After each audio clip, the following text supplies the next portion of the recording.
Assalamualaikum warahmatullahi wabarakatuh. Alhamdulillah rabbil alamin. Allahumma sholli ala Muhammad wa ala ali Muhammad. Pemirsa Khilafah News dimanapun Anda berada, salam jumpa kembali bersama dengan saya Aziz Rohman di program Kabar Petang edisi Rabu 2 Februari 2022. Insya Allah beberapa menit ke depan kami akan menemani Anda mencermati dan menelaah berita paling menarik dan paling populer hari ini bersama narasumber yang kompeten di bidangnya dan tentunya dari sudut pandang Islam. Baiklah pemirsa, inilah kabar petang selengkapnya.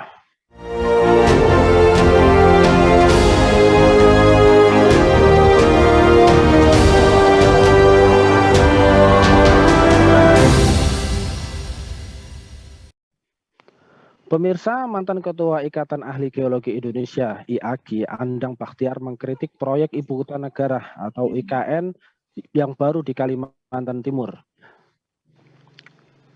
Ia menilai masih banyak pekerjaan rumah dari sisi sains, ilmu pengetahuan, dan keteknikan yang masih terus diselesaikan di tahap awal proyek ini. Tolong diperhatikan, jangan gerusah-gerusuh atau tergesa-gesa, kata dia dalam diskusi daring IAGI pada hari Minggu 30 Januari 2022 yang lalu. Oleh sebab itu, Andang menilai proyek tersebut belum tepat untuk dibangun saat ini. Ia menyadari kalau pemindahan ibu kota baru ini merupakan keputusan politik. Akan tetapi, ia juga meminta pemerintah juga memperhatikan waktu pemindahan tersebut lantaran proyek ini menggunakan uang rakyat dan uang pinjaman yang punya konsekuensi pada anak cucu nantinya.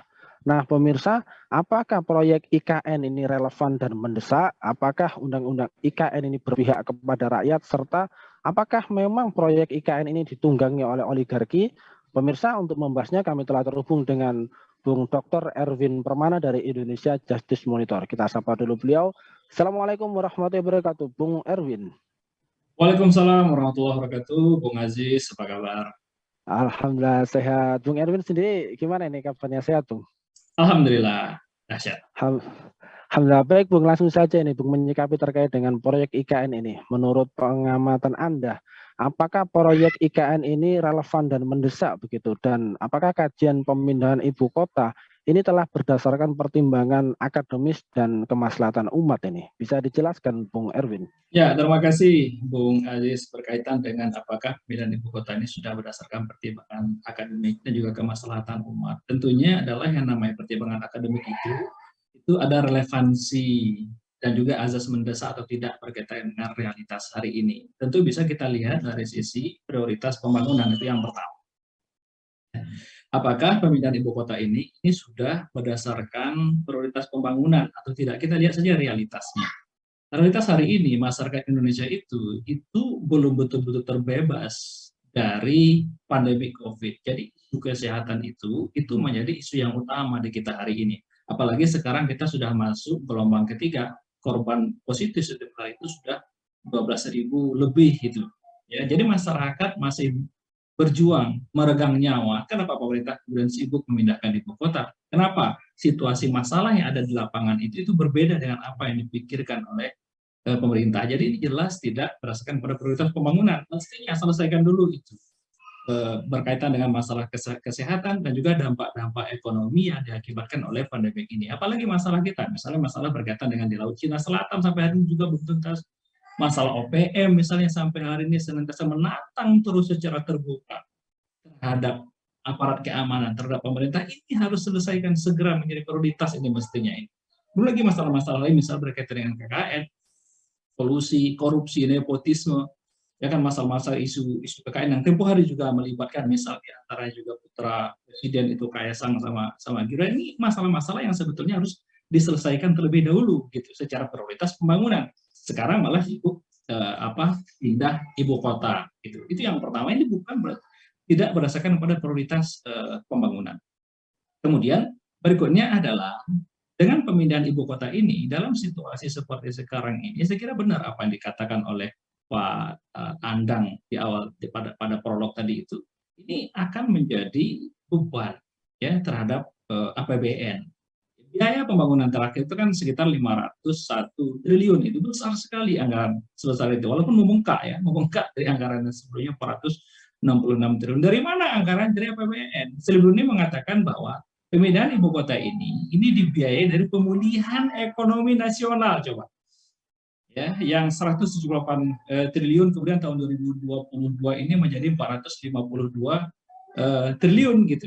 Ya ada anggaran yang sangat besar dipakai untuk pemindahan ibu kota yang mestinya secara akademis ketika kita mengeluarkan dana tentunya multiplier effect yang kita dapatkan, impact yang kita dapatkan itu jauh lebih besar gitu. Jika ada anggaran 500 triliun kita keluarkan, mestinya kita mendapatkan lebih dari 500 triliun gitu. Nah, kalaupun misalnya dipindah ibu kota, apakah kemudian kita akan mendapatkan 500 triliun lebih itu? Saya kira tidak. Berdasarkan kajian ekonomi justru impact yang didapatkan dari pindahnya ibu kota itu justru nggak seberapa dibandingkan dengan dana yang dikeluarkan. Itu yang kedua. Jadi ini merupakan beban APBN dan kita rugi di situ gitu. Ruginya double. Ya, rugi tidak mendapatkan multiplier effect dan juga kemudian rugi dari alokasi dana dari PEN yang mesti dialokasikan untuk penanganan ekonomi nasional pasca COVID itu justru kemudian dialokasikan untuk proyek yang belum tentu kita mendapatkan manfaat.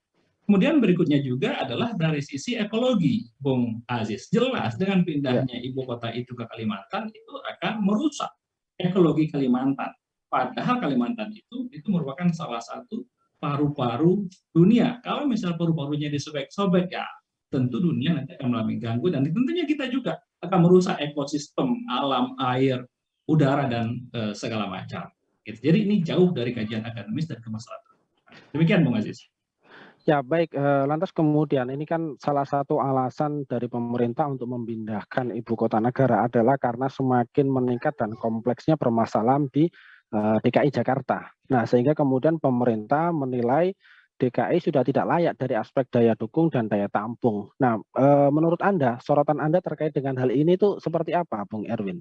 Suatu keniscayaan yang namanya ibu kota itu kemudian menimbulkan masalah yang kompleks. Itu merupakan satu keniscayaan. Sebab bagaimanapun, yang namanya di ibu kota itu pasti ramai orang, banyak manusia dengan berbagai macam kepentingan. Seiring dengan banyaknya manusia, seiring dengan banyaknya kepentingan, maka tentu pada akhirnya akan menimbulkan masalah-masalah yang kompleks. Ketika misalnya timbul masalah yang kompleks, tentu tugas pemerintah adalah menyelesaikan masalah yang kompleks itu. Bukan menghindar dari masalah pindah ibu kota, ataupun pindah ibu kota, apakah kemudian tidak memungkinkan timbul masalah yang kompleks lagi? Sama saja. Jadi alasan itu merupakan alasan yang dibuat kuat menurut saya. Gitu. Terus kemudian dari sisi daya dukungnya, yang paling penting dari eksistensi sebuah ibu kota, daya dukung yang paling penting itu adalah daya dukung dari sisi pertahanan keamanan. Nah, karena sekarang kita komparasikan saja antara pertahanan keamanan yang ada di Jakarta saat ini dengan pertahanan keamanan yang ada di Kalimantan itu jauh. Bung Aziz, di Jakarta, di sekitaran Jakarta itu yang namanya infrastruktur pertahanan keamanan militer dan juga termasuk kepolisian di situ, BRIMOB itu sudah cukup mapan, jauh lebih mapan dibandingkan dengan sistem pertahanan keamanan yang ada di Kalimantan. Di sekitaran Jakarta itu ada Kostrad, ada Kopassus, ada markas Mabes TNI, Mabes Polri, TNI AL, ADAU gitu. Dengan berbagai macam infrastruktur militer yang mereka punya. Jauh lebih komplikated dibandingkan dengan di Kalimantan. Jadi alasan ini alasan yang menurut saya dibuat-buat belaka. Ya, baik, Bung. Ini kan ibu kota yang baru ini kan rencananya kan diberikan nama Nusantara. Nah, ini beberapa orang menganggap bahwa ada anggapan Nusantara ini berubah menjadi dalam tanda petik ya ibu kota oligarki. Mengapa? Karena di sekitar situ akan dibikin supplier dari oligarki. Jadi semua fasilitas kota baru itu adalah disiapkan untuk dan demi oligarki. Nah, menurut Anda benarkah demikian? Dan seandainya itu memang benar, bagaimana tanggapan Anda terkait dengan hal tersebut, Bung Erwin? Ya, saya kira sangat rasional ya. Rasional apa yang dinyatakan oleh sebagian orang bahwa ini jadi ibu kota oligarki. Jadi memang pindahnya ibu kota ini tidak disiapkan di ruang yang kosong gitu, Bung Aziz. Tapi syarat dengan kepentingan. Kepentingan siapa? Kepentingan oligarki itu. Dari mana kita mengetahui? Ya kita lihat saja saat ini siapa yang menguasai Kalimantan, ya kan? Ya mereka itu yang menguasai gitu. Ya kan sebelum ibu kota pindah, selama ini kan para oligarki, ya itu kan mereka telah mengeruk kekayaan alam Kalimantan dengan begitu rakus. Ada satu publikasi dari Walhi yang begitu jelas dan terang benderang yang menyatakan betapa Kalimantan itu hari ini rusak, terutama lokasi tempat pindahnya ibu kota hari ini. ada 94 lubang-lubang besar bekas penambangan perusahaan-perusahaan yang terafiliasi kepada pejabat-pejabat yang kong-kali-kong dengan oligarki di negeri ini. Dengan sangat terang, Walhi itu menyebut nama-nama. Ini nama-nama pejabat yang berkongkal-kongkal dengan oligarki. Ada namanya Hashim Joyo Adikusumo di sana, yang itu merupakan adik kandung Prabowo Subianto. Ada Sukonto Tanoto disebut di situ. Ada Reza Herwinto disebut di situ. Ya, kemudian ada nama LBP disebut di situ. Ya, dan juga kemudian nama-nama mantan petinggi TNI, Polri yang sudah menjadi purnawirawan. Nah, 94 lubang itu secara ilmu lingkungan itu merupakan dosa besar dari para perusahaan yang harus diberikan kompensasi terhadap lingkungan. Mereka harus bertanggung jawab memberikan ganti rugi terhadap lingkungan itu gitu. Nah, dengan pindahnya ibu kota, maka ini akan menjadi semacam penghapus dosa bagi para taipan dan oligarki yang telah merusak hutan itu, yang dibayar dengan uang masyarakat gitu. Ya, terus kemudian ketika jadi pindah ibu kota, apa yang terjadi? Yang terjadi berikutnya adalah nggak cukup hanya sebatas pindah saja. Pada akhirnya karena mereka yang menguasai lahan, mereka pun pada akhirnya yang akan menguasai ibu kota, ya segelintir orang itu gitu. Ya, entah dengan mekanisme sewa dan segala macam. Intinya negara akan justru akan memberikan kompensasi atas lahan-lahan yang mereka kuasai itu, yang harusnya mereka membayar kompensasi atas kerusakan hutan yang terjadi justru kemudian mereka mendapatkan untung yang berlipat. Jadi memang rakusnya luar biasa memang oligarki ini. Sekira gitu, Bung Aziz. Ya, jadi apakah nantinya tanah dan seluruh aset yang ada di ibu kota negara yang baru itu akan dikuasai oleh para oligarki, Bung Erwin? Kemudian apakah akan ada permainan monopoli ya antara para penguasa dan para oligarki yang memanipulasi rakyat Indonesia ini? Saya kira memang demikian sebagaimana jawaban saya sebelumnya gitu. Jadi tanah di pusat ibu kota yang calon menjadi ibu kota ini dikuasai oleh segelintir orang tadi berupa nama yang tadi sudah saya sebutkan di muka itu, dan pada akhirnya tentu akan terjadi semacam kong kali kong. Bukan hanya sebatas kemudian penguasaan lahan, ya, terus kemudian penghapusan dosa tadi saya sebutkan di awal, tapi juga tadi berkaitan dengan permainan monopoli dalam hal pembangunan ibu kota ini. Bayangkan ada proyek senilai 501 triliun, ini proyek yang luar biasa gitu. Butuh material, ya, butuh material bahan bangunan untuk mensuplai proyek yang sedemikian besar ini. Dari mana? Tentunya dari mereka yang dekat dengan lingkaran kekuasaan gitu. Jadi proyek ini merupakan proyek bagi-bagi ya kepada para oligarki itu. Ya padahal selama ini kita sudah mengenal track record rezim ini ketika membangun proyek-proyek raksasa terus kemudian mangkrak di tengah jalan. Ya, ada proyek Kertajati yang sampai sekarang entah mau jadi bangunan seperti apa itu. Ya kan ada proyek kereta cepat itu yang membutuh dana ratusan 140 triliun lebih kurang itu. Ya sampai sekarang juga nggak jelas gitu. Aman asas manfaatnya, kelayakan proyeknya dan segala macam gitu. Ada Bandara Internasional Yogyakarta di daerah Kulon Progro apa ini sampai sekarang juga mangkrak. Ya, jadi banyak proyek-proyek raksasa yang tidak jelas kemanfaatannya, justru kemudian ini jelas memanfaatkan memberikan manfaat kepada oligarki untuk membangun itu, mensuplai itu, menghidupkan perusahaan-perusahaan konstruksi dan segala macam. Di sisi lain APBN masyarakat terkuras tanpa ada manfaat yang bisa dirasakan secara langsung oleh masyarakat. Itu, Bung Adi. Ya, baik. Lantas kemudian yang terakhir ini, Bung Erwin. Apakah undang-undang IKN yang baru ini, apakah undang-undang tersebut berpihak kepada rakyat begitu? Dan kemudian apa catatan Anda soal undang-undang tersebut? Lalu bagaimanakah sikap kita ya seharusnya di dalam menyikapi undang-undang IKN ini?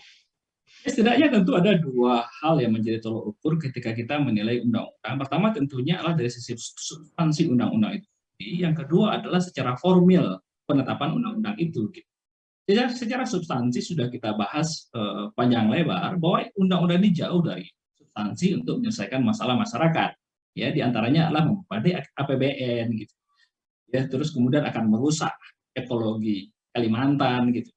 Ya, terus kemudian sangat syarat dengan kepentingan oligarki. Tadi sudah kita bahas, belum lagi kemudian melibatkan pihak asing dalam proses pembangunannya. Gitu. Ini tentu bermasalah secara substansi. Kemudian secara formil berkaitan dengan proses dan prosedur pembuatan undang-undang itu sendiri, terkesan pembahasan undang-undang ini kalau kita memperhatikan ini kan duduk-duduk, Bung Aziz, kejar tayang, mengabaikan sejumlah asas dalam pembentukan peraturan perundang-undangan yang baik, gitu. Ya, jadi nggak ada satu hal yang kemudian ya entah namanya uji publik dan segala macam nggak jelas, ya serba nggak jelas, banyak problem gitu. Nggak jelas dalam hal keterbukaan publiknya, nggak jelas dalam hal sasaran apa yang dicapai, tujuan dan segala macam. Gitu. Nah ini tentunya adalah pertentangan ya dengan Undang-Undang Nomor 5, ya, Undang-Undang Nomor 12 tahun 2012 berkaitan dengan prosedur pembentukan peraturan perundang-undangan. Gitu. Jadi undang-undang ini syarat dengan persoalan secara substantif dan juga secara formal. Saya kira demikian. Ya baik, Masya Allah ini luar biasa Bung Erwin. Ini terima kasih Bung Erwin atas saran-saran dan juga masukannya. Mudah-mudahan ini didengar oleh pemerintah sehingga benar-benar menggunakan amanah yang dibebankan rakyat kepada mereka untuk menjalankan sesuai dengan yang semestinya begitu, sehingga tidak merugikan rakyat secara luas begitu. Baik, terima kasih Bung Erwin. Insya Allah nanti kita ketemu di lain waktu dan juga lain kesempatan. Semoga Anda dan keluarga senantiasa sehat selalu dalam lindungan Allah Subhanahu wa taala. Amin. Assalamualaikum warahmatullahi wabarakatuh, Bung Erwin Permana. Waalaikumsalam warahmatullahi wabarakatuh, Bung Aziz. Baik pemirsa, demikianlah kabar petang pada edisi kali ini. Semoga Anda mendapatkan banyak manfaat dari acara kami. Jangan lupa saksikan kami besok di jam dan channel yang sama. Dan jangan lupa juga like, comment, share, subscribe, serta klik tekan tombol loncengnya agar tidak ketinggalan update terbaru dari Khilafah News. Karena hanya di sini Anda akan mendapatkan informasi aktual terpopuler dan tentunya dari sudut pandang Islam. Akhirnya saya Aziz Rahman beserta seluruh kru yang bertugas undur diri. Wassalamualaikum warahmatullahi wabarakatuh. Waalaikumsalam.